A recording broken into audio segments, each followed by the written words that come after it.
Порошенко, Тимошенко, Ющенко, Лукашенко. У Олександра і Миколая Лукашенок не тільки прозвище українське, але й кров. Причому у Миколая і по батьку, і по маті. Не просто так Коля у своєму телефоні тримає номер Зеленського. І не здарма Лукашенко непокорливого сина називає опозиціонером. Чого чекати від Лукашенки-молодшого? У меня где-то в Украине мои корни. Офіційний безбатьковець Лукашенко отшукав своїх продків. В Украине родились между Черниговым и Киевом. А гэта значыць, То есть вы немножко украинец? Да, ну не немножко, а немножко украинцев не бывает. Это крепко украинцы. моцна украінцы і бацькі Ірыны Абельскай. Уся сям'я яе таты была рэпрэсаваная за дапамогу украінскай паўстанцкай арміі. Дзед Колі, Сцяпан Пастаялка, атрымаў 25 гадоў гулагу за распаўсюд улётак УПА на Берасцейшчыне. Нават прабабуля Колі трапіла ў лагер на 10 гадоў. Дзед Мікалай і ў жонкі шукаў сабе менавіта ўкраінку. Ёю сталася нарадзінка Палтаўшчыны Людміла, якую пасля заканчэння Кіеўскага медінстытуту скіравалі педыятрам у Берасці. Тут у Берасці энерга пасля амністыі працаваў і Сцяпан Пастаялка. Былы палітвязень і лекарка ў любові вырасцілі дачку Ірыну. Дзяўчына скончыла сталічны медуніверсітэт, выйшла замуж за доктара Яўгена Абельскага. Прозвішча яна не змяніла нават пасля разводу.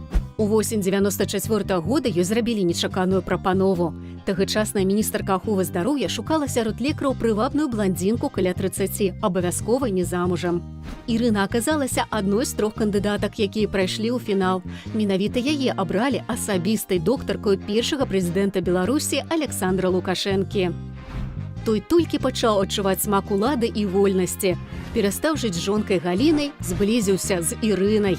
Неўзабаве падарыў ёй не толькі пасаду галоўнай лекаркі рэспубліканскага клінічнага цэнтру кіраўніцтва справамі прэзідэнта, але і новы будынак пад медцэнтр. Ты не работаешь, ты служишь и живешь 24/7, 365 дней в году. А маці Абельскай, Людміла Пастаялка, з простай педыятркі зрабілася міністркаю аховы здароўя. Это очень важно, потому что в медицине вот эта преемственность поколений. Але міністэрскі партфель Абельскай не перайшоў. Встречаемся, любим, грустим, расстаемся. Бо у Лукашэнкі з'явілася новая Ірына Дарафеева. Абельскую, якая на той момант была цяжарная, Лукашенко не шкадаваў. Он бил ее как угодно. И ногами, и руками, и кричал. Она была сине-черная. Сохранила плод. Родился Коля.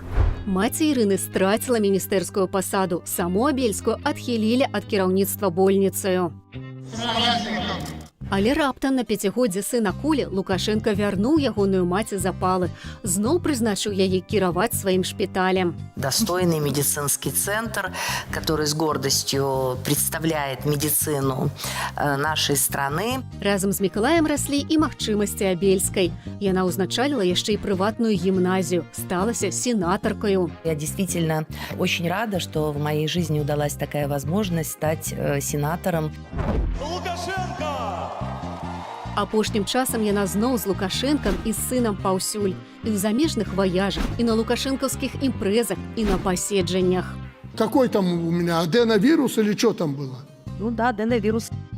Розныя там закаханасці у Лукашэнкі з узростам прайшлі, а балячкі засталіся. Это сердечно-сосудистая, это гипертоническая болезнь, это сахарный диабет, это различные нарушения мозгового кровообращения. Таму лекарка пад бокам не зашкодзіць.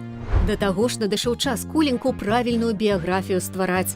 У яго цяпер афіцыйна ёсць і тата, і мама. Тата-дыктатар, мама-сенатар. Мы живем в прекрасной стране, и нам есть чем гордиться, нам есть для чего и для кого работать.